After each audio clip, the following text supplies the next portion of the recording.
तो नमस्कार अपने सभी बच्चा लोगों को। आज अपना जो टॉपिक है वो है एनिमल पैरासाइट। पशुओं के जो परजीवी होते हैं उनके ऊपर भी, कोई भी पशु होता है, कोई भी एनिमल होता है, उसको कुछ चीजें नुकसान पहुंचाती है। उनमें से एक चीज है पैरासाइट, उसके परजीवी कि यानी कि वो उसके ऊपर रहकर उसका क्या कर देते हैं, शोषण कर लेते रहते हैं, उनसे पोषण ग्रहण कर लेते रहते हैं, जिसकी वजह से वो पशु क्या हो जाता है, बीमार हो जाता है। पशु क्या हो जाता है, बीमार हो जाता है। ठीक है, इसकी लाइट में जल्दी क्यों तो हाँ, तो इसके अंदर पशु क्या रहता है, बीमार हो जाता है।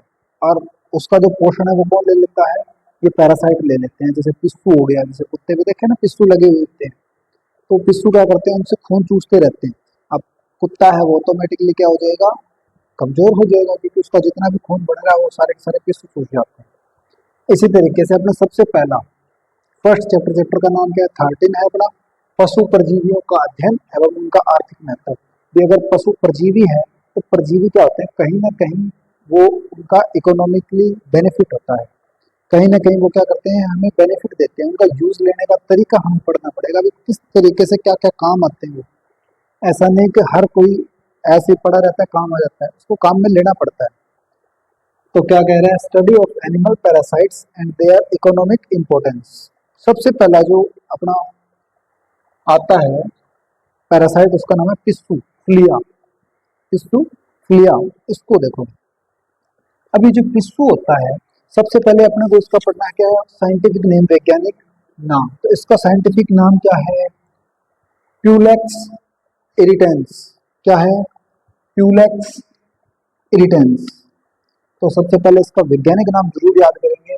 सबसे पहले इसका वैज्ञानिक नाम क्या है, प्यूलेक्स इरिटेंस। प्यूलेक्स इरिटेंस, प्यूलेक्स इरिटेंस क्या है, प्यूलेक्स इरिटेंस।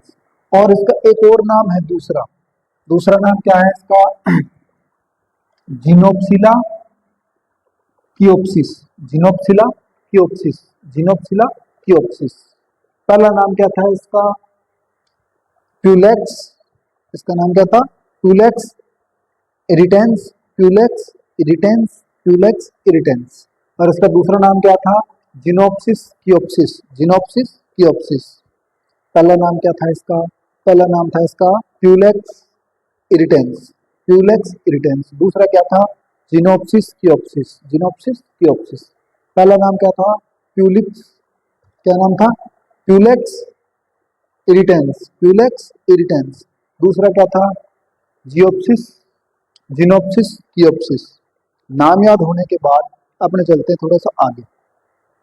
अब सबसे पहले इसके डायग्राम की बात करें तो डायग्राम इसका ये होता है, इस तरीके से। सबसे आगे क्या होता है, इसका सिर होता है। अब सिर के अंदर क्या होते हैं, मुखांग होते हैं, ये इस तरीके से। ये क्या करते हैं, किसी भी एनिमल है उसके अंदर डाल देते हैं इस तरीके से अपने मुखांग, और उससे क्या करते हैं, रस चूसते रहते हैं। फिर इसका वक्ष है, वक्ष वाला भाग है ये, इसमें वक्ष कितना होता है, 2 होते हैं। फिर इसमें आ जाता है ये उदर वाला भाग, ये इतना बड़ा होता है।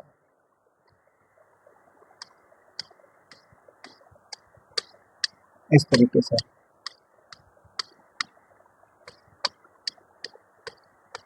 और लास्ट में क्या होता है, इसका उत्सर्जन होता है। ठीक है, क्लैस्पर बोलते हैं। और इसकी जो टांगे होती हैं वो वही 5 पार्ट में डिवाइड होती है, coxa, pro, trochanter, femur, tibia, tarsus.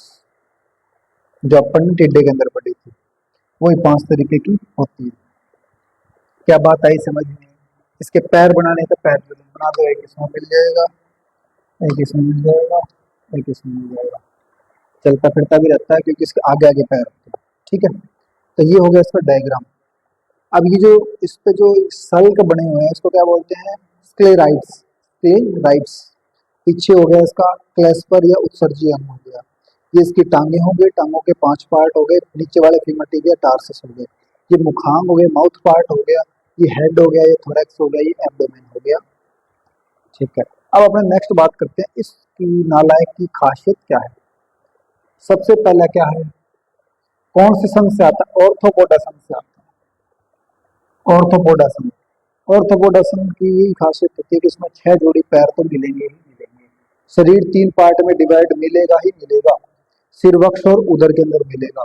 तो इसका शरीर भी क्या होता है, सिर वक्ष और उदर में बंटा होता है। पैर कितने होते हैं, 6 होते हैं, हेक्सापोडिया होता है।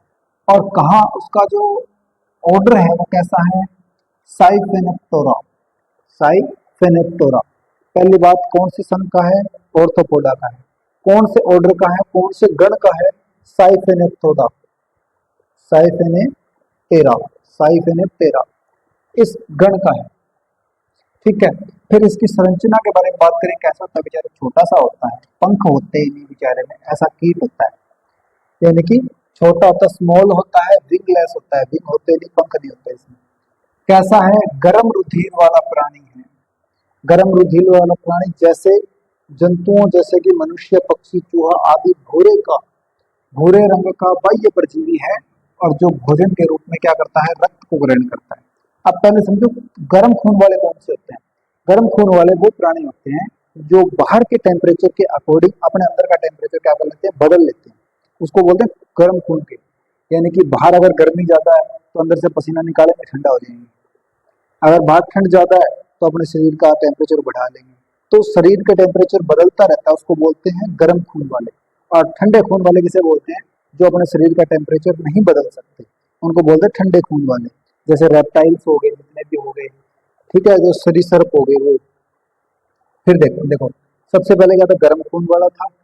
गर्म खून के साथ में क्या है, भूरे रंग का होता है, बाह्य परजीवी होता है, यानी कि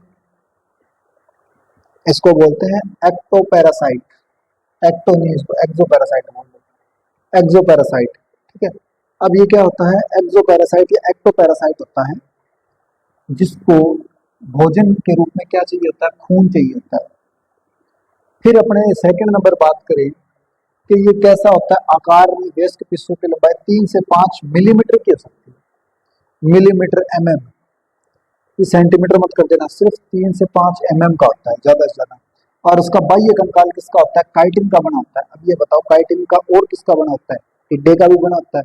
और अर्थवॉर्म में, केंचुए में क्या मिलता है, काइटिन के सूक मिलते हैं। और फंगस की जो कोशिका भित्ति होती है वो काइटिन की बनी होती है, याद रखना। ठीक है, काइटिन की प्लेटों का बना होता है, जिसे क्या कहते हैं, स्क्लेराइड्स कहते हैं। जो पीछे अपने सलक देखे थे वो उसको क्या बोलते थे, स्क्लेराइड बोला था। इस तरीके से थे वो, पीछे जो थे इस तरीके से, इनको क्या बोला था, स्क्लेराइड। तो स्क्लेराइड बोला था, तो वो क्या थे, काइटिन के बने हुए प्लेटें थी, उनको बोला था अपन ने स्क्लेराइड। तो पहली बात याद रखनी है, पिस्सू कौन से का है, ऑर्थोपोडा संघ का है। कौन से गण का है, साइफेनेप्टेरा का है। कैसा है, छोटा होता है, पंख विहीन होता है, बेचारे में पंख होते नहीं। खून कैसा होता है, गर्म खून होता है, उबाले मारता है खून। गर्म खून वाले किसे कहते हैं, जो अपने बॉडी का टेम्परेचर बदल सकते हैं वो गर्म खून वाले, जो बॉडी का टेम्परेचर नहीं बदल सकते वो क्या होते हैं, ठंडे खून वाले। अब क्या करता है, भोजन के रूप में किसको ग्रहण करता है, खून को करता है। कैसा परजीवी है, बाह्य परजीवी है, एक्टोपैरासाइट है। एक्टो मतलब बाहर से। टोटल लेंथ कितनी होती है, 3 से 5 मिलीमीटर होती है। और इसका बाह्य कंकाल किसका बना होता है, काइटिन का बना होता है, जिसको क्या बोलते हैं, स्क्लेराइड्स बोलते हैं। क्या बोलते हैं, स्क्लेराइट बोलते हैं। फिर अपने नेक्स्ट आते हैं कि इसके शरीर की बनावट कैसी होती है और इसमें अंग किस प्रकार से होते हैं। तो सबसे पहले बात करें इसका सिर, वक्ष और उदर। ठीक है, दो पार्ट इसमें देखो, सिर और वक्ष अपन ने देखा था डायग्राम में। तो इसका सिर और वक्ष क्या होता है, छोटा होता है, लेकिन इसका एब्डोमेन बहुत बड़ा होता है। डायग्राम में भी देख लेते हैं। अब इसका सिर इतना सा है, वक्ष इतना सा है, यानी हेड एंड थोरेक्स क्या छोटे से हैं, लेकिन एब्डोमेन ये इतना बड़ा है। एब्डोमेन क्या होता है, इसका बड़ा होता है हेड, और इसका थोरेक्स, ये सिर और वक्ष क्या होता है, इसका छोटा होता है। ठीक है, एब्डोमेन क्या होता है, काफी बड़ा होता है। आंखें, मुखांग, सिर वाले भाग में संयुक्त आंखें होती हैं, और मुखांग संयुक्त आंखें होती है, कंपाउंड आईज। अपने टिड्डे में पढ़ा था, क्या काम करती है, देखने का काम करती है। मुखांग माउथ पार्ट होते हैं, त्वचा को भेदने व रस चूसने वाले होते हैं। त्वचा को भेदने वाले इस तरीके से अंदर जाएंगे सिरिंज की तरह, और सिरिंज की तरह जा करके अंदर से रस को चूसने वाले काम होते हैं। इसमें रसांकुर होते हैं जो कि रस को चूसने का काम करते हैं। पैर कैसे होते हैं, पैर और छलांग, पिस्सू के पैर कूदने के लिए अनुकूलित होते हैं, कूद कूद के चलता है, मटक मटक के इस तरीके से, यहाँ से कूदा फिर आगे गया, फिर कूदा आगे गया। यह अपने शरीर के आकार की तुलना में 18 सेंटीमीटर ऊंची और 33 सेंटीमीटर लंबी छलांग लगा सकता है। अब देख लो पिस्सू तो बड़ा खतरनाक है भाई, कितना 18 सेंटीमीटर ऊंची छलांग लगा सकता है, यानी एक स्केल जितनी, एक स्केल ज्यादा बड़ी, इतनी सी छलांग लगा सकता है और 33 सेंटीमीटर लंबी छलांग लगा सकता है। अब देख लो पिस्सू तो बड़ा खतरनाक निकला। तो चलो एक बार रिवाइज करते हैं। सिर कैसा होता है, यानी कि इसका जो सिर और वक्ष है वो छोटा होता है। एब्डोमेन क्या होता है, बड़ा होता है। और इसकी आंखें क्या होती है, संयुक्त आंखें होती है, देखने के काम आती है। और इसका जो मुखांग होता है वो कैसे होते हैं, स्किन को भेदने वाले, त्वचा को भेदने वाले और रस चूसने वाले। पैर कैसे होते हैं इसके, पैर होते हैं पिस्सू के पैर कूदने वाले होते हैं और अपने से लंबाई और ऊंचाई में तो 18 सेंटीमीटर और लंबाई में 33 सेंटीमीटर तक वो कूद सकता है। आगे बात समझ में। फिर रोगों का वाहक भी है पिस्सू, कुछ रोगों को फैलाता है। कौन कौन से, वायरस को भी फैला सकता है, जीवाणु को भी फैला सकता है, यानी वायरस एंड बैक्टीरिया का वेक्टर है। वेक्टर बोले तो वाहक है। फिर इसकी कुछ जातियां, 2500 जातियां पाई जाती है, बस थोड़ी सी है, इतनी है पिस्सू। पिस्सू बस 2500 तरीके का होता है, ठीक है, नंबर नहीं है पिस्सुओं के। क्या है, पिस्सू 2500 है, उसकी ब्रीड है अलग अलग। जैसे अपन ने 2 के नाम पढ़े थे ना अभी, वो इस तरीके से 2500 है। फिर इसका लाइफ साइकिल कैसा होता है, ये अपने जीवन में अंडा, लार्वा, पुपा, वयस्क अवस्था पाई जाती है। अभी बताया था पिछले चैप्टर में ही कि जिसमें 4 स्टेज होती है उसको क्या बोलते हैं, कंप्लीट लाइफ साइकिल होता है। और जिसमें 3 होती है उसको क्या बोलते हैं, इनकम्प्लीट बोलते हैं। कंप्लीट जो लाइफ साइकिल होती है उसको क्या बोलते हैं, इनडायरेक्ट मेटामॉर्फोसिस, यानी रूपांतरण, इनडायरेक्ट रूपांतरण। और जो इनकम्प्लीट होता है उसको बोलते हैं डायरेक्ट ट्रांसफॉर्मेशन या डायरेक्ट मेटामॉर्फोसिस, यानी कि कंप्लीट वाले को इनडायरेक्ट और इनकम्प्लीट वाले को डायरेक्ट बोलते हैं। तो इसमें क्या होता है, अप्रत्यक्ष तरीके का इनडायरेक्ट डेवलपमेंट होता है। चारों स्टेज मिलते तो कंप्लीट परिवर्तन हो गया, कंप्लीट होगा तो इनडायरेक्ट होगा, सीधी सी बात, ठीक है। जननन कैसे होते हैं, नर व मादा रूपी भोजन को ग्रहण किए बिना जनन में असमर्थ होते हैं। जब तक खाना खाएंगे नहीं तब तक रिप्रोडक्शन करेंगे नहीं, खाना खाने के बाद, ठीक है। नर व मादा रूपी रक्त रूपी भोजन को ग्रहण किए बिना जनन में असमर्थ होते हैं। खाना खाएंगे भी, खून तो चूसेंगे, बस इतना सा है ये टिड्डा। फिर इसका काम क्या है एक्चुअल में, और टिड्डा क्या अपना पिस्सू होता है। वो पिस्सू क्या काम करता है, रक्त ग्रहण करना। ये क्या करता है, पिस्सू गर्म रुधिर वाले प्राणी जैसे कि मनुष्य, कुत्ता, बिल्ली, भेड़, चूहा आदि का रक्त ग्रहण करता है। जैसे रक्त गर्म खून वाला है तो गर्म खून वालों का ही रक्त चूसेगा भाई, सीधी सी बात है, कोई दूसरे का नहीं चूसेगा। जैसे रक्त ग्रहण करते समय मच्छर को काटने जैसा निशान उत्पन्न होता है और एलर्जी के लक्षण उत्पन्न हो जाते हैं।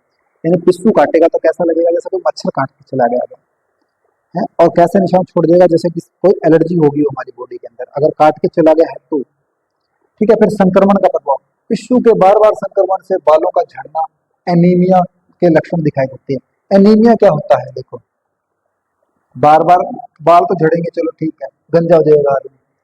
एनीमिया का मतलब होता है खून की कमी हो जाना, यानी कि अब पिस्सू लगा रहेगा तो ऑटोमेटिकली खून की कमी हो जाएगी। और एक पिस्सू से क्या हो जाएंगे, बहुत सारे पिस्सू तैयार हो जाते हैं, क्योंकि जनन भी करता है, खून पीता है, फिर जनन करता है, खून पीता है, फिर जनन करता है, खून पीता है, फिर जनन करता है। एक पिस्सू से हजारों पिस्सू बना लेता है।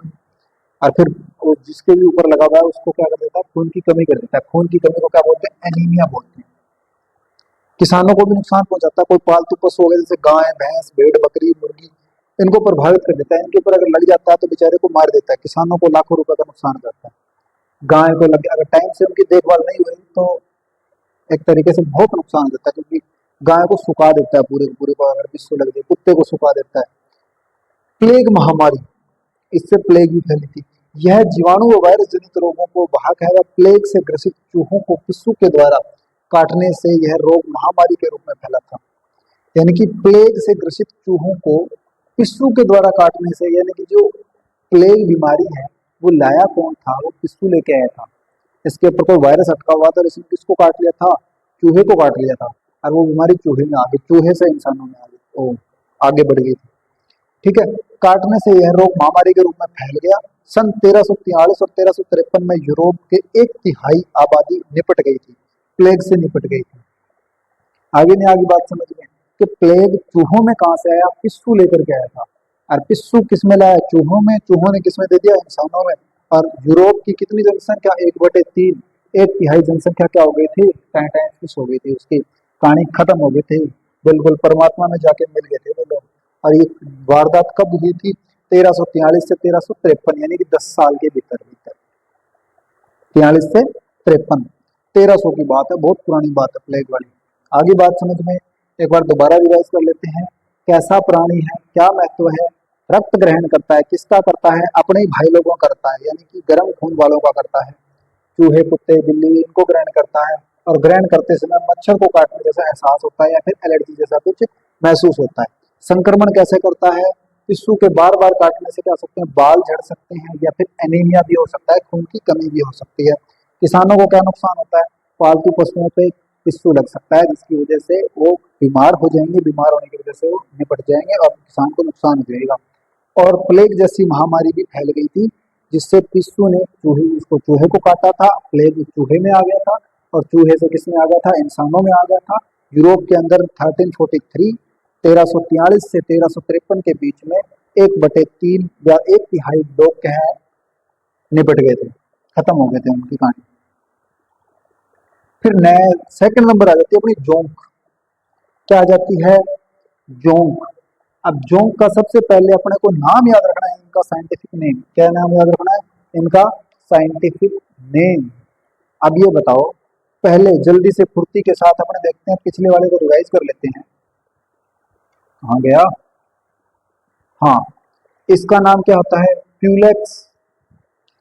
प्यूलेक्स इरिटेंस। प्यूलेक्स इरिटेंस। और फिर क्या है? जीनोमिक्स कियोमिक्स कियोप्सिस। देखो, जीनोप्सिस कियोप्सिस, जीनोप्सिला कियोप्सिस है, जीनोप्सिला कियोप्सिस। ये ध्यान रखना थोड़ा सा। पहला क्या है? प्यूलेक्स इरिटेंस। प्यूलेक्स इरिटेंस, जियोप्सिला कियोप्सिला, जीनोप्सिला कियोप्सिला। अब अपने जो बात कर रहे हैं किसके आगे थे? जोंक भाई साहब थे। तो जोंक भाई साहब पे आ जाते हैं। इसका नाम क्या होता है? Hirudinaria granulosa. जोंक का नाम क्या है? Hirudinaria granulosa. Hirudinaria granulosa. एक तो मेरी जुबान थोड़ी सी ऐसी रहती है। Hirudinaria granulosa. Hirudinaria granulosa. हिरु अरे भाई, हिरुडिनेरिया ग्रेनुलोसा। ठीक है, इसका साइंटिफिक नेम क्या है? Hirudinaria granulosa. पहले का क्या था? प्यूलेक्स इरिटेंस या फिर जीनोप्सिला कियोप्सिस। इसका क्या है? Hirudinaria granulosa. नाम याद करते चलेंगे साथ के साथ, बार बार साथ साथ जैसे मैं बोलता हूँ उसके साथ साथ रिपीट करते चला करो। Hirudinaria granulosa. डायग्राम देख लो एक बार जल्दी से। जोंक होता है एक, इसका ऊपर मुख होता है, किसका नीचे मुख होता है। ऊपर से भी चूसता है और नीचे से भी चूसता है खून को। ठीक है, फिर इसकी विशेषता देखते हैं, क्या क्या विशेषता होती है इसकी। करेक्टरिस्टिक्स। सबसे पहला कौन से फाइलम में आता है, कौन से क्लास के अंदर आता है? तो सबसे पहले एनालिडा में आता है। एनालिडा में एक इसका भाई था, कौन था? केंचुआ था। केंचुआ भी एनालिडा में आता था और ये भी एनालिडा में आता है। तो जोंक और केंचुए की फैमिली जो वो क्या है, फाइलम क्या है, सेम है, एनालिडा। एनालिडा के कौन से क्लास में? हिरुडिनिया। हिरुडीनिया। कैसे? हिरुडीनिया। और झीलों, तालाबों और दलदली क्षेत्रों में पाया जाता है। कहाँ मिलेगा? दलदल में मिलेगा। अब दलदल में मिलेगा तो दलदल में कौन जाती है? भैंस जाती है। भैंस जाएगी तो ये चिपक जाएगा। ठीक है, तो यानी कि गंदगी में मिलेगा, सीधी सी बात। फिर इसकी शरीर की बनावट कैसी थी? जोंक कैसा था? भूरे रंग का होता है। कितने क्या होता है? भूरे रंग का होता है, ब्राउन कलर का होता है। 10 से 15 सेंटीमीटर की लेंथ होती है। 10 से 15 बोले तो एक स्केल जितनी। लंबा, कृमि सदृश, वर्म लाइक, यानी कि बिल्कुल लंबा होता है, कीड़े की तरह। और इसके शरीर में कितने खंड होते हैं? 33 खंड होते हैं। केंचुए में कितने थे? 100 से 200, 100 से 120 थे। लेकिन इसमें कितने होते हैं? 33 खंड होते हैं। याद रखना है अपने, 33 सेगमेंट होते हैं इसके अंदर। लिंगी अवस्था। जोंक कैसा होता है? द्विलिंगी होता है। कैसा होता है? द्विलिंगी होता है, यानी कि हर्मेफ्रोडाइट होता है। एक ही प्लांट के अंदर दोनों चीजें मिल जाती हैं। केंचुआ भी क्या होता था, हर्मेफ्रोडाइट था। सेम सेम क्वालिटी है इन दोनों की। ये भी बाइसेक्सुअल है, वो भी बाइसेक्सुअल था, ये भी द्विलिंगी है, वो भी द्विलिंगी था, ये भी हर्मेफ्रोडाइट है, वो भी हर्मेफ्रोडाइट था। जिसके 10वें खंड के अंदर क्या मिलता है, नरजनन, और 11वें के अंदर मादा मिल जाती है। ये याद करने वाली चीजें हैं कि इसके 10वें पार्ट के अंदर क्या मिलता है, मेल, 11वें में क्या मिल जाता है, फीमेल। लेकिन अगर केंचुए में बात करें तो मेल कौन से में था, 18वें में था, फीमेल कौन से में थी, 14वें में थी। दोनों को कंपेयर करके चलो, इसको पहले आएगा मेल, फिर आएगा फीमेल। पहले आएगी मेल इसमें, फिर आएगा फीमेल आएगा। 10 और 11, 10 और 11, 10 में मेल, 11 में फीमेल, उल्टा हो गया। उसमें पहले फीमेल आती है, फिर मेल आता है। याद रखेंगे, याद क्या रखेंगे, फाइलम कौन सा होता है, एनालिडा होता है। क्लास कहती है कैसी होती है, हिरुडीनिया होती है। कैसी होती है, हिरुडीनिया होती है। कहाँ मिलता है, दलदल में मिलता है, तालाबों में मिलता है। शरीर कैसा होता है इसका, 10 से 15 सेंटीमीटर का होता है, भूरे रंग का होता है। कैसा होता है, वर्म लाइक होता है, कीड़े की तरह होता है। और कितने पार्ट में डिवाइड होता है, 33 पार्ट में डिवाइड होता है। इसके कैसा होता है, हर्मेफ्रोडाइट होता है, द्विलिंगी होता है। 10 के अंदर मेल मिलता है, 11 के अंदर फीमेल और मिलता है इसके। ठीक है। फिर रेस्पिरेशन, जोंक में श्वसन त्वचा के द्वारा होता है। जोंक में श्वसन कैसा होता है, त्वचा के द्वारा होता है। केंचुए में भी क्या होता था, त्वचा के द्वारा होता था। त्वचा में क्या होती है, श्लेष्मिक म्यूकस ग्लैंड होती है, जो कि त्वचा को नम बनाए रखने का काम करती है। वही काम केंचुए में था, वही काम इसी के अंदर है। ठीक है। इसमें जो शक्कर्स होते हैं, चूषक होते हैं, वो इसके शरीर के दोनों तरफ लगे होते हैं। एक ऊपर लगा होता है, एक नीचे लगा होता है।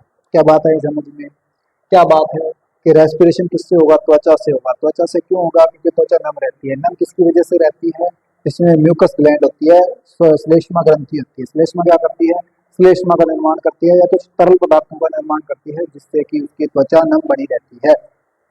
आई क्या बात समझ में, अगर ये बात आई समझ में तो अपने चलते हैं आगे। इसमें क्या है, चूसक लगे होते हैं, सक्कर्स लगे होते हैं, जो कहाँ होते हैं, ऊपर भी होते हैं, नीचे भी होते हैं, दोनों तरफ लगे होते हैं। ठीक है। फिर इसकी विशेषता और इसकी लार का महत्व, इसका महत्व क्या है। सबसे पहले इसकी विशेषता क्या है, माउथ कैविटी, इसके मुख प्रकोष्ठ में 3 जबड़े होते हैं, जो होते हैं वाला चूसक होता है, जो लार ग्रंथियां स्लेवरी ग्लैंड पाई जाती है। अब क्या होता है, इसके जो मुंह होता है, मुंह के अंदर क्या होता है, लार ग्रंथियां होती है, और साथ में उसमें क्या लगा होता है, चूसक लगा होता है 3 जबड़े का, उसमें 3 जबड़ा होता है, और लार ग्रंथियां होती है। और लार के अंदर क्या मिलता है, इसके हिरुडीन नामक एक वर्णक मिलता है। क्या मिलता है, हिरुडीन। साइंटिफिक नेम से याद रखो, हिरुडीन एरिया ग्रेनुलोसा के अंदर हिरुडीन मिलेगा। क्या मिलेगा, हिरुडीन मिलेगा। इसकी लार में हिरुडीन नामक प्रतिस्कंदक पदार्थ होता है, और जो कि पोषक होस्ट के शरीर के रक्त ग्रहण करते समय रक्त का थक्का नहीं जमने देता। यानी कि हमारी बॉडी क्या करती है, जब भी कहीं डैमेज हो जाए स्किन, तो क्या करती है, डायरेक्ट थक्का बना देती है। लेकिन ये क्या करता है, जब भी अंदर स्किन के अंदर अटैच होता है, तो ये हिरुडीन नामक ये केमिकल है, ये वर्णक है, ये डाल देता है, और जिसकी वजह से वहां पे डब्ल्यूबीसी काम नहीं कर पाती, और वो क्या कर देता है, रक्त चूसता रहता है, चूसता रहता है, चूसता रहता है। ठीक है, थक्का नहीं बन पाता, जिससे कि खून लगातार बहता रहता है, और जोंक आसानी से उसे चूस लेता है। तो आई क्या बात समझ में, कि पहली बात तो इसका मुख होता है, वो कितने जबड़े का होता है, 3 जबड़े का होता है। 3 जबड़े का तो होता है, लेकिन उसमें कैसी होती है, स्लाइवरी ग्लैंड होती है, उसमें लार ग्रंथियां होती है। इसके लार में क्या होता है, हिरुडीन पाया जाता है। हिरुडीन का काम क्या होता है, कि रक्त का थक्का न बनने देना। अब जहां भी काटेगा वहां पे क्या होगा, खून जमेगा, तो ये जमने नहीं देगा हिरुडीन, और जिसकी वजह से खून बहता रहेगा, बहता रहेगा, तो ये इसको पीता रहेगा, मजे करता रहेगा। फिर आंतरिक तंत्र और आर्थिक महत्व इसका भी, आंतरिक, इसके अंदर क्या होता है, पाचन। पाचन कैसे होता है इसमें, जोंक के पाचन तंत्र में ग्रसनी फेरेनिक्स होती है, अन्नपुट क्रोप होता है, आमाशय होता है, स्टमक होता है, आंत होती है, और रक्त का पाचन अवशोषण आंत में होता है। यानी कि बाकी सारा सिस्टम चलेगा, लास्ट में जाके कहाँ पाचन हो जाएगा, उसको आंत में हो जाएगा। पूरा का पूरा रक्त को अवशोषित कर लेता है। उत्सर्जन तंत्र और तंत्रिका तंत्र कैसा होता है इसमें, इसका उत्सर्जन तंत्र केंचुए के समान नेफ्रीडिया, इसमें भी नेफ्रीडिया, उसमें भी नेफ्रीडिया, वृकक मिलते थे। और इसका तंत्रिका तंत्र कैसा होता है, नर्व सिस्टम भी केंचुए के जैसा ही होता है। केंचुए में क्या था, 3 तरीके का था, सेंट्रल नर्व सिस्टम, और पेरिफेरल नर्व सिस्टम, और सिंपैथेटिक या ऑटोमेनस नर्व सिस्टम। यानी कि केंद्रीय तंत्रिका तंत्र, परिधीय तंत्रिका तंत्र और स्वायत्त तंत्रिका तंत्र, तीन तरीके का होता है। वो भी इसी के अंदर होता है, इसमें भी वही होता है अगर लिखना चाहो तो। फिर इसमें क्या होता है, देहीय गर्भ, देहगुह्य गर्भ, यानी कि सिलोनिक फ्लूइड होता है। क्या कहता है सिलोनिक फ्लूइड, कि इसके देहगुह्य गर्भ में हीमोग्लोबिन घुली हुई होती है, इसके पूरे शरीर के अंदर क्या रहता है, हीमोग्लोबिन घुला हुआ रहता है। अब देह गुहा का मतलब है देह, शरीर के अंदर, इसके अंदर क्या होता है, दर्भ होता है एक, और दर्भ को के अंदर क्या होता है, हीमोग्लोबिन, और हीमोग्लोबिन अवस्था में पाया जाता है। गमन, घुमा फिरी कैसे करता है, तो पश्च छोर पर पीछे वाले हिस्से पर चूसक गमन वह पोषक के शरीर से चिपकने में सहायता करता है। आगे वाला क्या करता है, खून चूसता है, पीछे वाला क्या कर देता है, उसको पकड़ के रखने का काम करता है। और पकड़ता क्या है, जैसे आगे आया फिर इस तरीके से चलता रहता है, फिर आगे गया, फिर ये आगे खिसक गया, फिर आगे गया, फिर आगे खिसक गया। कैसे, जैसे ये मान लो इस तरीके से है, इसने ये रहा बड़े वाला, ये छोटा है, यहाँ पे आया, फिर ये आगे चला जाएगा थोड़ा सा, इस तरीके से जाएगा, ठीक है, इस तरीके से हो जाएगा। फिर क्या करेगा, ये उठेगा आगे से और ये आगे चला जाएगा, फिर ये ऐसे हो जाएगा, फिर वापस से आगे चला जाएगा। तो इस तरीके से क्या करता है, गमन करता रहता है, अपना मूवमेंट करता रहता है, लोकोमोशन। तो लोकोमोशन में अपन ने क्या देखा कि पाचन तंत्र कैसा होता है, इसमें इसमें कई चीजें होती है, फेरेनिक्स ग्रसनी भी होती है, अन्नपुट भी होता है जो कि अन्न को पीटने वीटने का काम करता है, आमाशय होता है, स्टमक होता है, और इंटेस्टाइन होता है। मेनली पसता कहाँ है, इंटेस्टाइन के अंदर पसता है। उत्सर्जन और तंत्रिका तंत्र, इसमें उत्सर्जन कैसा होता है, उत्सर्जन जैसे केंचुए में होता है, नेफ्रीडिया मिलते हैं, वृक्क मिलते हैं। और इसमें तंत्रिका तंत्र कैसा होता है, केंचुए में होता है, तीन तरीके का होता है, केंद्रीय तंत्रिका तंत्र, परिधीय तंत्रिका तंत्र और स्वायत्त तंत्रिका तंत्र। इन्हें central nerve system, peripheral nerve system और ऑटोमेनस नर्व सिस्टम या सिंपैथेटिक नर्व सिस्टम। देहगुह्य या सिलोनिक फ्लूइड क्या होता है, इसके गुहा के अंदर सिलोनिक फ्लूइड मिलता है, उस फ्लूइड के अंदर क्या मिलता है, हीमोग्लोबिन मिलता है, जो कि इसके अंदर घुला हुआ रहता है। लोकोमोशन, गमन कैसे करता है, इसमें दो तरीके के चूषक होते हैं, सक्कर्स होते हैं। जो बड़े वाला शक्कर है वो क्या करता है, इसको गमन करने में काम करता है और शरीर को पकड़ने के रखने में काम करता है। आर्थिक महत्व क्या है भी, इसको क्या किस तरीके से काम कर सकते हैं, इसको रुधिर हारी स्वभाव होता है, रुधिर को कैच करने का काम करता है। यह स्वभाव से रुधिर हारी, यानी कि संगीवोरस, कैसा है, संगुइवोरस, यानी कि रुधिर ग्राही, रुधिर को क्या करता है, ग्रहण कर लेता है, खून चूसने वाला है, दूसरी बात होता है। जो मछलियां मेंढक के रुधिर पान के साथ साथ जल के संपर्क में आने पर पशुओं व मनुष्य का भी खून चूस लेता है।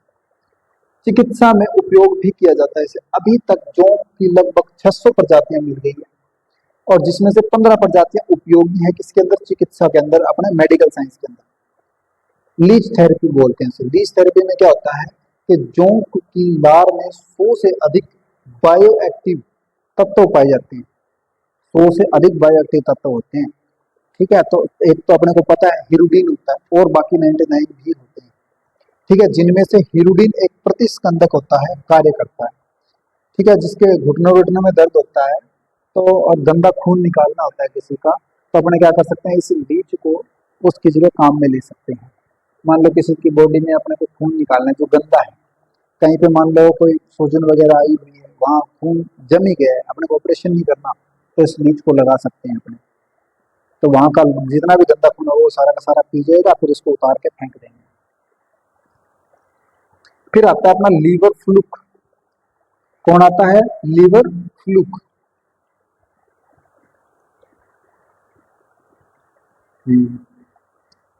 ठीक है। अब लीवर फ्लूक क्या करता है, सबसे पहले तो उसका वही नाम, सबसे पहले इससे पहले वाले का नाम क्या था, हिरुडिनेरिया ग्रेन्युलोसा, हिरुडिनेरिया ग्रेन्युलोसा।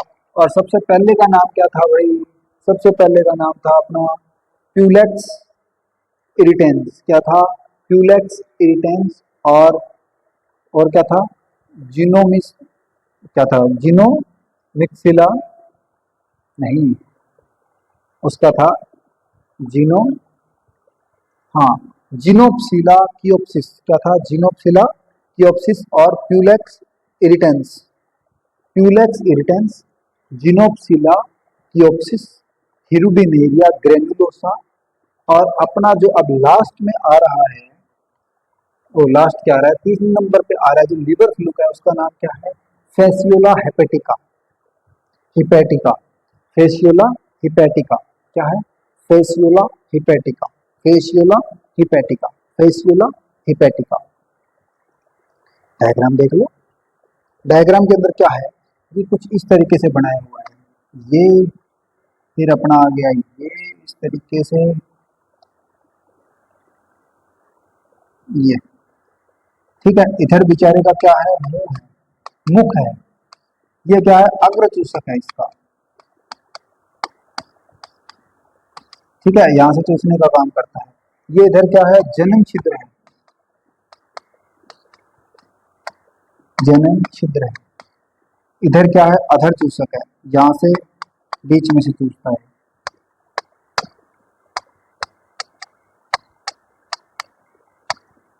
और पीछे क्या होता है, इसका उत्सर्जी अंग होता है, ये वाला पार्ट, ठीक है। अधर बोले तो वेंट्रल सक्कर है, ये रिप्रोडक्टिव पोर्स है, या फिर ये क्या है, अग्र, ये एंटीरियर सक्कस है, और ये माउथ है।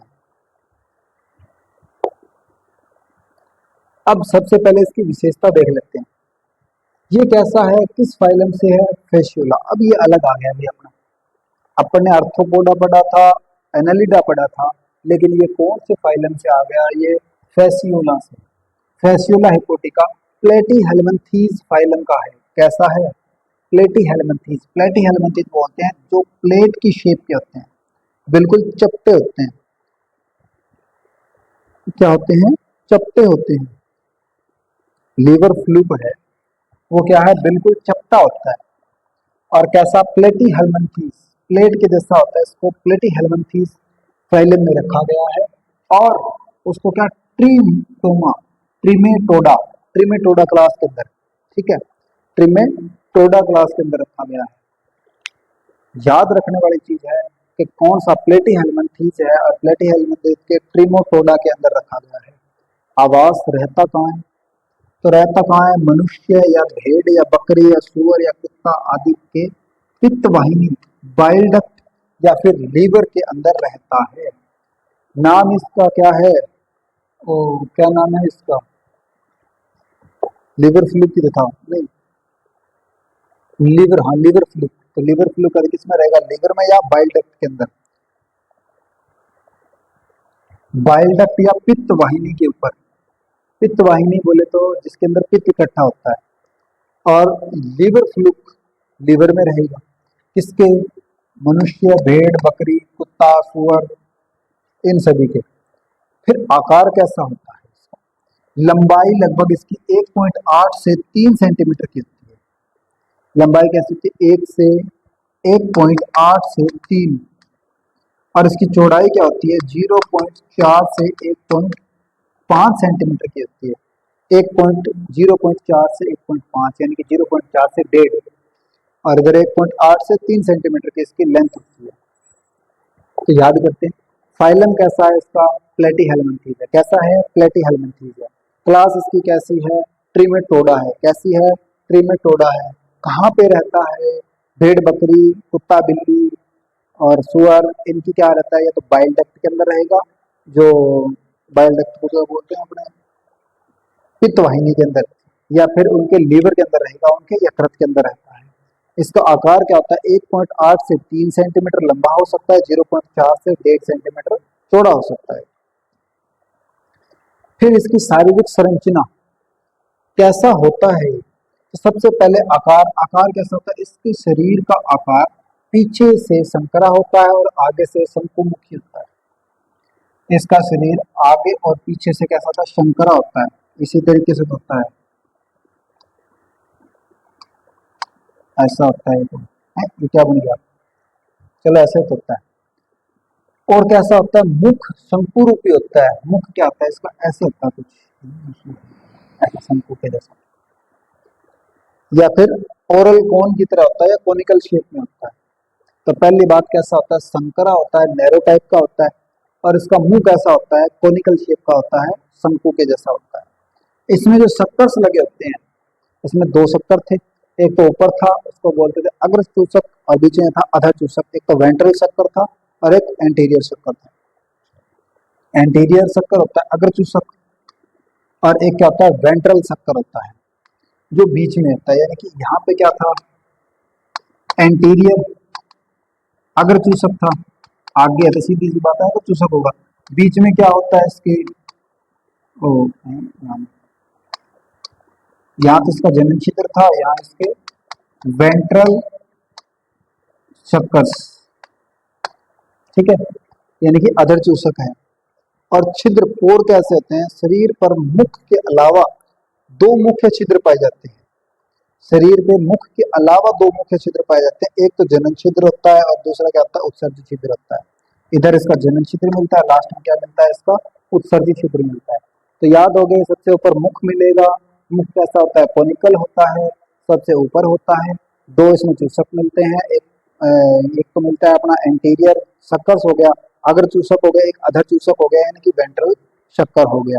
इसके अलावा दो पोर मिलते हैं, एक तो रिप्रोडक्टिव हो गया यानी कि जनन छिद्र हो गया, जेनिटल पोर हो गया, और दूसरा क्या हो गया, एक्सक्रेटरी पोर हो गया, उत्सर्जी छिद्र हो गया। फिर अपने चलते हैं शारीरिक क्रियाओं के ऊपर, फिजियोलॉजिकल या फिर फिजियोलॉजिकल एडेप्टेशन, ये किस तरीके से अडेप्ट कर लेता है। तो सबसे पहले क्या करते हैं, प्रकृति व निषेचन, इसके निषेचन की प्रकृति कैसी होती है। ये कृमि कैसे रंग का होता है, भूरा होता है, उभयलिंगी होता है। कैसा होता है, उभयलिंगी, हर्मेफ्रोडाइट, किसकी तरह, केचुए की तरह, और एक और था इसकी तरह, हाँ भाई, लिवर फ्लूक की तरह, नहीं लिवर फ्लूक तो यही है। इससे पहले वाला कौन सा था, जोंक की तरह, लीच की तरह, और एक केंचुए की तरह ही ये क्या होता है, हर्मेफ्रोडाइट होता है। लेकिन इसमें परनिषेचन होता है, लेकिन इसमें क्रॉस पोलिनेशन होता है, जैसे केंचुए में होता है। क्यों होता है, वो इसमें क्या मिलते होगा, या तो प्रोटेंड्रस होगा या फिर प्रोटोगाइनिस हो सकता है। या तो इसमें पहले मेल पकड़ा होगा, मैच्योर हो रहा होगा, या इसमें फीमेल मैच्योर हो रहा होगा, इसलिए इसमें क्रॉस पोलिनेशन फर्टिलाइजेशन होता है। रेस्पिरेशन कैसा होता है इसमें, इसमें एवायवीय श्वसन होता है, एनारोबिक रेस्पिरेशन, क्योंकि सीधी सी बात है जहाँ रहता है ये लीवर के अंदर रहता है, वहां पे ऑक्सीजन जाना पॉसिबल नहीं होता, जो कि इसके परजीवी जीवन के लिए अनुकूलन है। यानी कि इसकी वजह से ये क्या रहता है, परजीवियों के शरीर के अंदर रह लेता है, क्योंकि इसे ऑक्सीजन की नीड नहीं हो पाती, तो ये एवायवीय श्वसन करता है। फिर दूसरा, पाचन कैसा होता है इसके अंदर, पाचन कैसा होता है, यकृत कृमि पोषक में रक्त खून चूस लेगा, या फिर लसिका लिम्फ, शरीर के अंदर लसिका होती है एक लार की तरह होती है उसका, या फिर पित्त के उत्तकों को, बाइल टिश्यूज को, या फिर बाइल टिश्यूज को अग्र चूसक की सहायता से, जो इसके ऊपर होता है, ये जो इधर चूसक लगा होता है इधर, इसकी मदद से क्या कर लेता है, अब इसमें जो छेद होता है, ऊपर मुंह होता है, मुंह तो उसको काटता है रस से, फिर ये इसको चूस लेता है। और इसकी आंत में बाह्य कोशिकीय पाचन होता है, इसमें क्या होता है, एक्स्ट्रा सेलुलर डाइजेशन होता है, आंत से बाहर पाचन होता है इसके, क्या होता है, इसकी आंत में बाह्य कोशिकीय पाचन होता है। तो पहली बात तो क्या याद रखना है अपने को, निषेचन कैसा होता है, उभयलिंगी होता है, हर्मेफ्रोडाइट होता है, लेकिन इसमें क्रॉस फर्टिलाइजेशन होता है। दूसरा, रेस्पिरेशन कैसा होता है, एवायवीय होता है, इसलिए यकृत में रह पाता है और परजीवियों के अंदर रह पाता है। पोषण कैसा होता है इसके अंदर, ये क्या होता है, रक्त, लसिका, या फिर पित्त उत्तक, बाइल टिश्यूज को यूज कर सकता है, किसके, अग्र चूसक से की सहायता से उससे भोजन प्राप्त कर सकता है। और इसका जो वो पाचन है वो क्या होता है, आंत के अंदर होता है, आंत में भी कैसा होता है, बाह्य कोशिकीय पाचन होता है, आंत से बाहर कुछ कोशिकाएं होती है उसके, वो क्या करती है, उसका पाचन करती है, इसको बोलते हैं बाह्य कोशिकीय पाचन, एक्स्ट्रा सेलुलर डाइजेशन। इसकी जो आंत होती है बीच में, आंत क्या कर देती है, इसको साइड में निकाल के रख देती है खाने को, और उसकी कोशिकाएं होती है कि इसी की, वो क्या कर देती है, इसको पाचन कर देती है, यहाँ तक लाने का काम कर देती है, और फिर इसको निकाल के दे देती है। इसमें पाचन करने के बाद वापस आंत में आता है, रस चूस लेता है और काम चला लेता है। उत्सर्जन कैसा होता है, इसमें उत्सर्जन कैसे होती है? ज्वाला फ्लेम कोशिकाएं होती हैं, ज्वाला कोशिका या फ्लेम सेल्स मिलती हैं उत्सर्जन के लिए, आग लग जाती है इसके, ज्वाला कोशिकाएं होती है। ठीक है, याद रखना जैसे कि पहले के अंदर उत्सर्जन कैसे होता था, नेफ्रिडिया से होता था, लेकिन इसमें कैसे होता है, ज्वाला कोशिकाओं से होता है। ये ध्यान रखने वाली चीजें, कुछ अंतर है इनके अंदर। फिर अपने आते हैं इसका लाइफ साइकिल कैसे पूरा होता है। इसके पास क्या होते हैं, दो होस्ट होते हैं। क्या होते हैं? दो होस्ट होते हैं। एक तो प्राथमिक होस्ट होता है, एक द्वितीयक होस्ट होता है। ठीक है, पहला क्या होता है कि प्राइमरी होस्ट कशेरुकी जंतु जैसे कि मनुष्य, भेड़, बकरी आदि ये हो सकते हैं। दूसरा द्वितीय पोषक क्या हो सकता है इसका, अलवणीय जल का घोंघा। प्राइमरी तो मनुष्य के अंदर रहेगा, और मनुष्य नहीं मिलेगा तो सेकेंडरी किस में रह लेगा, घोंघे के अंदर रह लेगा। किसके अंदर रह लेगा? घोंघे में। और कैसा? लवणीय पानी, घोंघा मिलना चाहिए, इसे अपने आप रह लेता है, काम बाकी अपने आप कर लेता है। तो कैसे, कितने होस्ट होते हैं, कितने प्रकोष्ठ होते हैं? दो होते हैं, प्राथमिक और द्वितीयक। प्राथमिक कौन होता है? मनुष्य हो सकता है, भेड़ बकरी हो सकती है। लेकिन सेकेंडरी कौन हो सकता है? घोंघा हो सकता है। कहाँ का? लवणीय जल का, अलवणीय जल का, यानी फ्रेश वाटर का, लवणीय जल में होना चाहिए। अब कहानी कहाँ से स्टार्ट होती है वो देखो। कहानी यहाँ से स्टार्ट होती है कि जब ये जो लीवर फ्लूक है, कि जो यकृत कृमि है, लार्वा अवस्था के अंदर जब होता है, तो यकृत कृमि जब अंडों का त्याग करता है तो उसमें से क्या निकलता है? मीरासीडियम निकलता है। और मीरासीडियम को क्या बोलते हैं? लार्वा बोलते हैं। एक ये मान लो अंडे हैं, उसके अंडों से बाहर निकलेगा तो उसमें से क्या निकला? एक छोटा सा बच्चे टाइप में निकला ऐसे। ठीक है, उसको क्या बोला? मीरासीडियम। मीरासीडियम यानी कि इसकी मम्मी ने देखा होगा, और मम्मी ने देख करके बोला मेरा सीडियम आ गया। तो क्या था? मेरा सीडियम। इसका नाम है मेरा सीडियम। उसको मेरा सीडियम का दूसरा नाम क्या है इसका? लार्वा। क्या है? लार्वा। लार्वा का नाम क्या है वो जरूरी है, मेरा सीडियम। कैसा है? मेरा सीडियम है। फिर क्या कहा कि जल, यह जल में तैरता हुआ घोंघे के संपर्क में आकर उसके शरीर में प्रवेश कर जाता है। लेकिन ये वाला काम कहाँ हो रहा होता है? पानी के अंदर हो रहा होता है। तब ये क्या करता है? मेरा सीडियम है वो पानी के अंदर तैरता तैरता तैरता तैरता क्या करता है? इस घोंघे के पास चला जाता है। घोंघा इसको चीज मान के खा लेता है। बोला चिज्जी है, तो चिज्जी को कौन खा लेता है? घोंघा खा लेता है, स्नेल। उसको नहीं पता है चिज्जी की जगह चिज्जा हाथ आ गया है, तो खा जाता है और उसके शरीर के अंदर प्रवेश कर जाता है। प्रवेश करने के बाद उसमें क्या होता है? परिवर्तन होता है, यानी कि ये जो लीवर फ्लूक है वो अपने आप को बड़ा करता है। क्या करता है? बड़ा करता है। और परिवर्तन होता है, मतलब अवस्थाएं चेंज होती है उसके। तो घोंघे के भीतर विभिन्न अवस्थाओं को पार करके अंत में घोंघा सर्केरिया लार्वा को त्यागता है। अब ये जो है मेरासीडियम है, मेरासीडियम के अंदर वो परिवर्तन करता है, मेटामॉर्फोसिस करता है। मेटामॉर्फोसिस का मतलब होता है वो अपनी खाल को बदलता रहता है, अपनी बाह्य त्वचा को बदलता रहता है। कौन? Liver fluke. और बदलते बदलते वो कैसे बन जाता है? सर्केरिया में बदल जाता है। क्या बदल जाता है? सर्केरिया।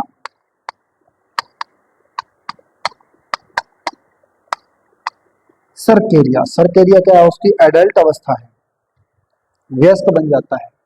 ठीक है, और इसके बाद वो क्या कर देता है? इसको बाहर निकाल देता है कि बोला कुछ मजा नहीं आ रहा, अंदर कुछ बैठा हुआ है। तो वो क्या करता है? अपने शरीर को ऑर्डर देता है, बोला जल्दी करके बाहर निकल गया। तो ये सर्केरिया क्या करता है? तुरंत फुर्ती के साथ बाहर निकल के आता है। बोला कोई बात नहीं, तुमने इतने टाइम मुझे आश्रय दे दिया, अब मैं कोई दूसरा आश्रय ढूंढ लूंगा। कौन कहता है? सर्केरिया कहता है। जो अंडों से बाहर निकलता है वो कौन होता है? मेरा सीडियम होता है।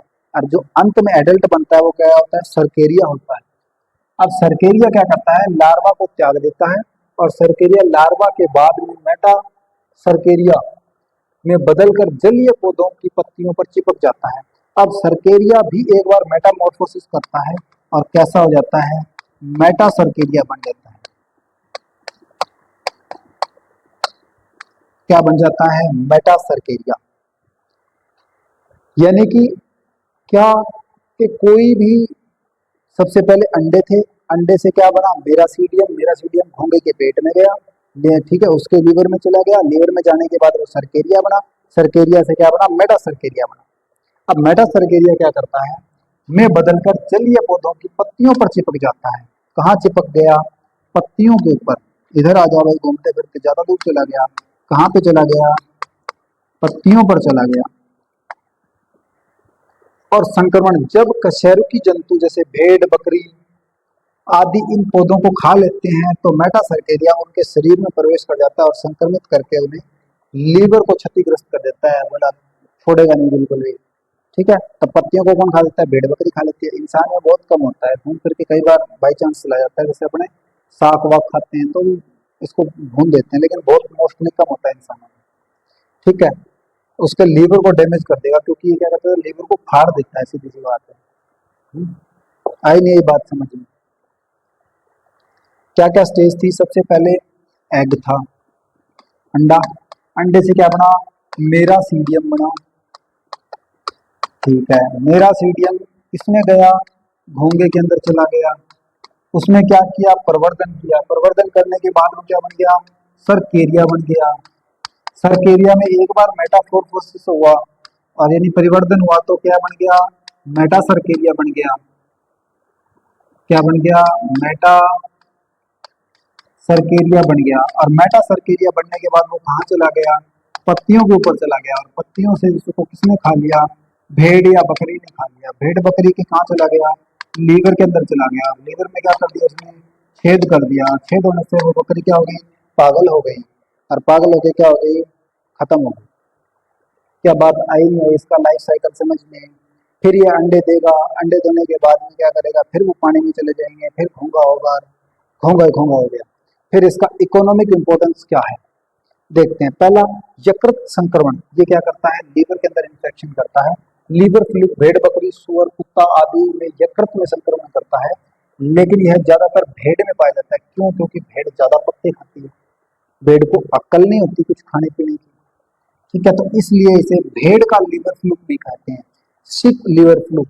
क्योंकि भेड़ है वो ज्ञान नहीं कर पाती कि क्या खाना है क्या नहीं खाना। बकरी फिर भी एक टाइम पे देख लेती है कि मेरे को ये पौधा नहीं खाना, ये पौधा खाना चाहिए, या इसके ऊपर कुछ इंसेक्ट लगे हैं, इसलिए नहीं खाना चाहिए। बकरी समझदार होती है। ठीक है, उसी तरीके से क्या होती है, भेड़ थोड़ी सी मंद बुद्धि होती है। भेड़ जब ऐसे पादपों को खाती है तो जिसकी पत्तियों पर मेटा सर्केरिया का लार्वा चिपका रहता है तो वह संक्रमित हो जाती है, अपने को भी पता है। लेकिन जो लीवर फ्लूक है, वीलगन रोग भी कर देता है, मतलब रोट सड़ा देता है उसको। इसके संक्रमण से पशुओं में यकृत वीलगन, लीवर रोट हो जाता है, लीवर क्या जाता है, सड़ जाता है। लीवर रोट, रोट का मतलब होता है सड़ना। लीवर क्या सड़ गया, लीवर सड़ गया तो ऑटोमेटिकली, अब वो कोई इंसान तो है नहीं कि उसके लीवर चढ़ाएंगे या उसका डायलिसिस या फिर कुछ और भी करते रहेंगे। भेड़ है, यहाँ तो इंसानों के लिए आईसीयू नहीं है, भेड़ बकरियों के लिए कहाँ से होगा। एक बार हम कुत्ते को लेके गए हॉस्पिटल में, जिसका एक्सीडेंट हो गया था, तो सरकारी अस्पताल के अंदर लेके गए, और फिर उस डॉक्टर ने क्या कहा, बोला कि इसकी हालत तो ऐसी हो रही है कि इसको आईसीयू में भर्ती करना पड़ेगा। फिर कहता है कि इधर तो इंसानों के लिए आईसीयू नहीं है, ये कुत्तों के लिए तो आईसीयू कहाँ होगी। इन बेचारों की जून ऐसी बना दी कि ये मरते ही मरते हैं, इनका काम ही मरने का, ये पैदा ही मरने के लिए होते हैं। तो उसने डॉक्टर ने इंजेक्शन वगैरह लगाया, बोले 8, 10 या 12 72 घंटे में ठीक हो जाता है तो हो जाएगा, नहीं तो इसका राम नाम सत्य हो जाएगा कुत्ते का। फिर वो लास्ट में मर ही गया बेचारा, लेकिन बहुत तड़पा, उसके हाथ पैर टूट गए थे और बहुत सी चीजें हो गई थी, एक्सीडेंट हो गया था उसका। पहले तो हमने देखा भी अपने आप ठीक हो जाए, ठीक नहीं हुआ, फिर हम उसको हॉस्पिटल लेके गए। हॉस्पिटल के अंदर लेके जाने के बाद फिर भी नहीं बच पाया। तो ये जो विलगन रोग है वो भी कैसा है, एक ऐसा रोग है जिसके लिए कम से कम आईसीयू चाहिए होता है। आईसीयू इंसानों के लिए अवेलेबल नहीं है आजकल, भेड़ बकरियों के लिए तो होगा ही क्या। ठीक है, नेक्स्ट, उपापचय पर प्रभाव पर अगर अवेलेबल होगा भी तो इतने हाई फाई पैसों वालों के पास होगा, भेड़ चराने वाले के पास थोड़ी होगा। है, आजकल डिमांड तो कुत्तों की है, कुत्ते भी आजकल बेड पे सो रहे हैं, हॉस्पिटल कुत्तों का बना हुआ है। भेड़ बकरी को कोई नहीं पूछता, भले कुत्ते कुछ ना करते हो, लेकिन जो काम की चीज है उनके लिए कुछ नहीं करेंगे, कुत्तों के लिए बना लें, क्योंकि कुत्ते अच्छे लगते हैं, हाँ वो क्यूट क्यूट होते हैं, तो इस वजह से भेड़ बेचारी क्यूट नहीं लगती थोड़ी सी। क्या कह रहे हैं, उपापचय पर प्रभाव, इसके संक्रमण से पशुओं के उपापचय क्रिया खराब हो जाती है। उपापचय क्या हुआ, पूरा खराब, खुद ही खराब हो जाता है। उपापचय उपापचय क्या खराब होता है। तो पहली बात तो क्या होता है, इसमें इन्फेक्शन होता है, लीवर क्या हो जाता है, गल जाता है। पहली बात इसमें इन्फेक्शन करता है। दूसरी बात क्या करता है, इसमें विलगन रोग कर देता है, लीवर रोड डिजीज हो जाती है इसके अंदर, लीवर सड़ जाता है। और तीसरा इसके अंदर मेटाबॉलिज्म जो क्रियाएं हैं, उपापचय क्रियाएं हैं, वो क्या कर देती हैं, बिगड़ जाती हैं, उनको प्रभावित कर देता है। ठीक है, नेक्स्ट आ जाओ अपने, और क्या है।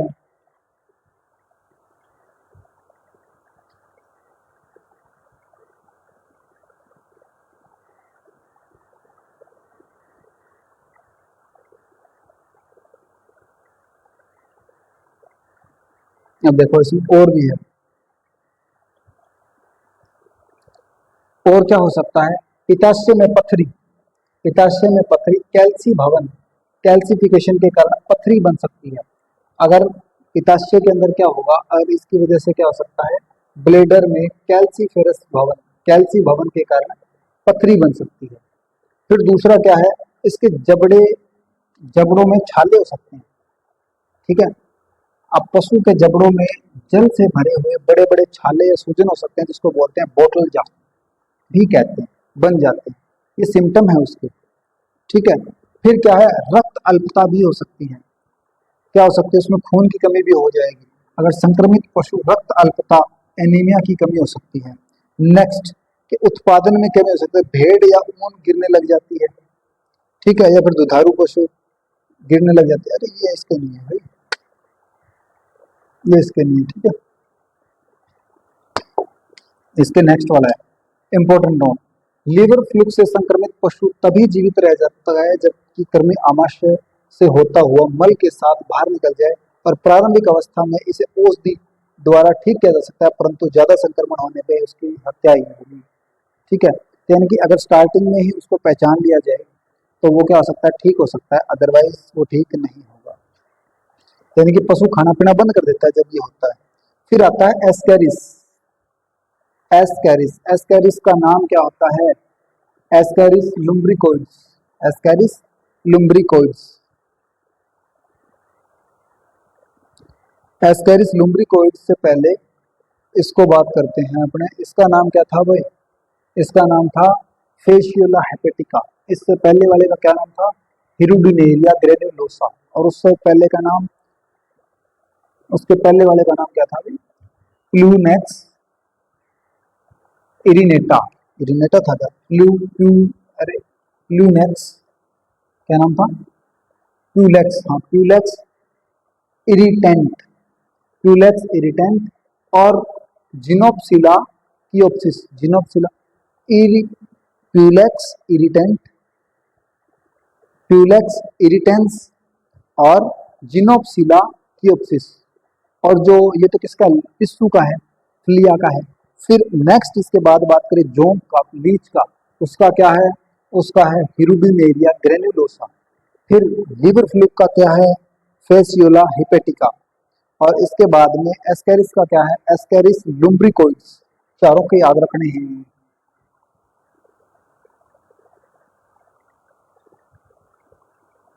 ठीक है, एस्केरिस, एस्केरिस का साइंटिफिक नेम एस्केरिस लुम्ब्रिकोइड्स, लुम्ब्रिकोइड्स क्या है भाई, दो तरीके के होते हैं, मेल फीमेल दोनों अलग अलग होते हैं इसके। ठीक है, मेल होता है वो इस तरीके से होता है घुमा हुआ, और जो फीमेल होती है बिल्कुल सीधे होती है।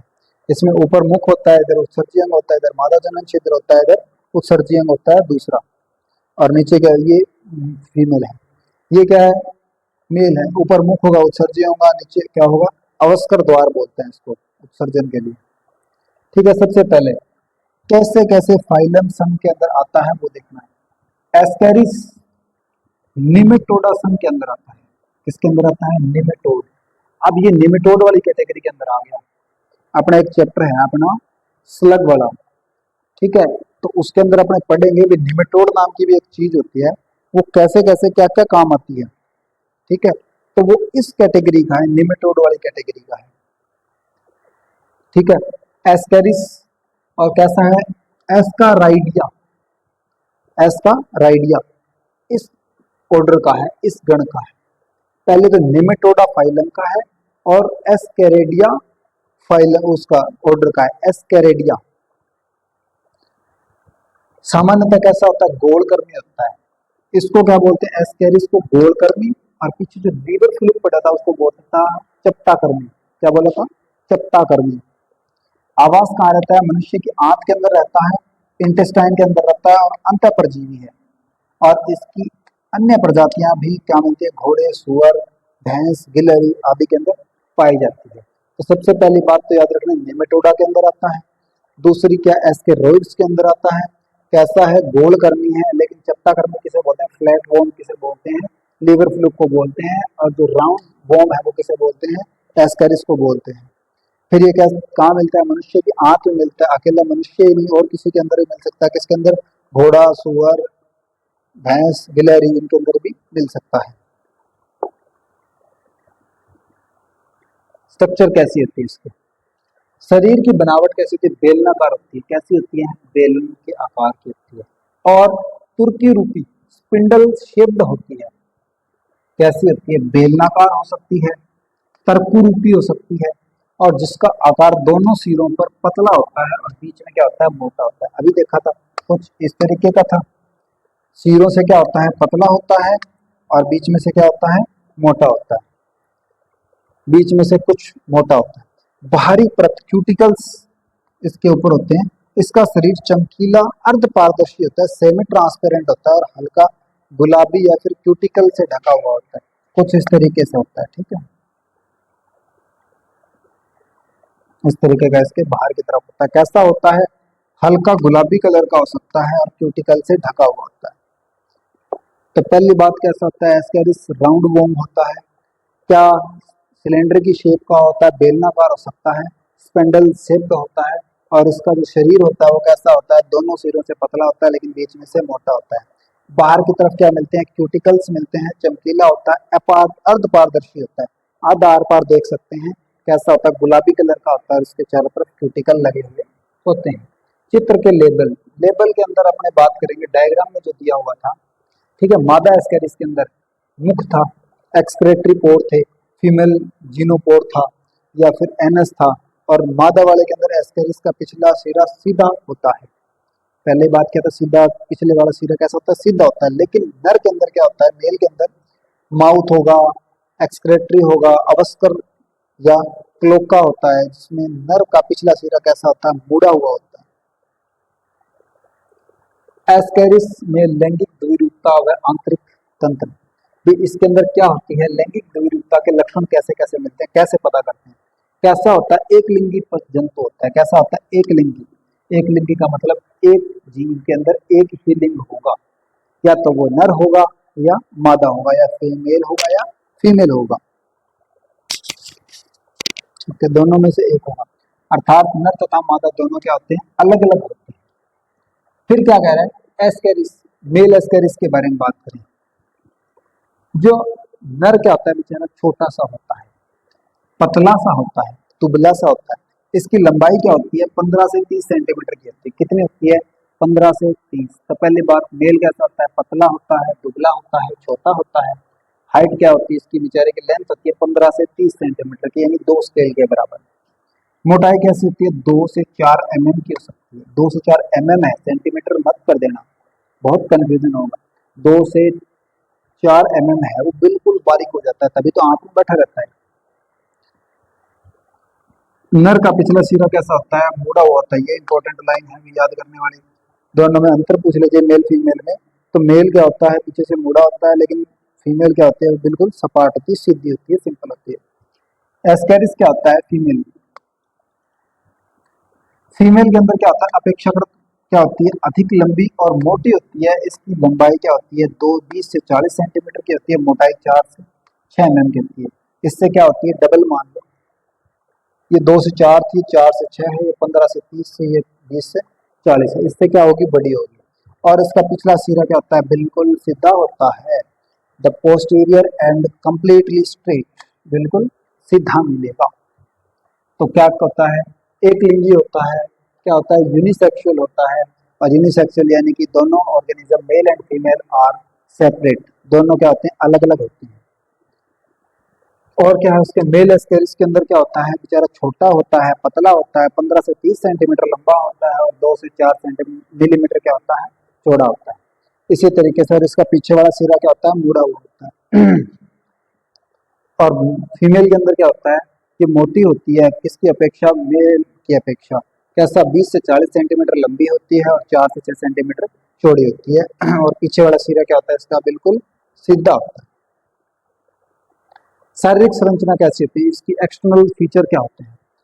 अनुदैर्ध्य लॉन्गिट्यूड लाइंस होती है इस तरीके से, देखो मान लो ये हमने एस्केरिस बना दिया तो इसमें क्या मिलती है, ऐसी लाइनें मिलती है ऐसे, ठीक है। और एस्केरिस के शरीर पर बाह्य सतह पर आगे से पीछे की ओर लंबाई में 4 अनुदैर्ध्य धारियां मिलती है। कैसी मिलती है, 4 अनुदैर्ध्य धारियां इस तरीके से, ठीक है। यानी कि अंदर से बाहर की तरफ हो, आगे से पीछे की तरफ, आगे से पीछे की तरफ, 1 2 3 4, बस, ठीक है।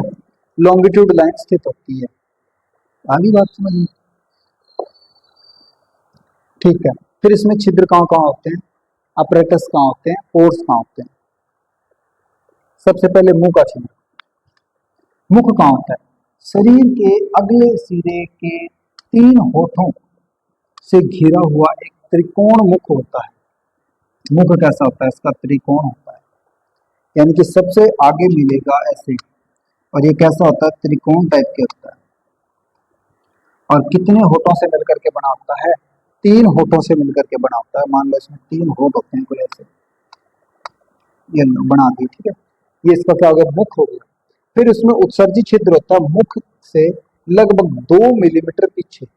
अब मुंह से 2 mm पीछे चले जाएंगे तो यहाँ पे क्या मिल जाएगा, उत्सर्जी अंग मिल जाएगा, ठीक है।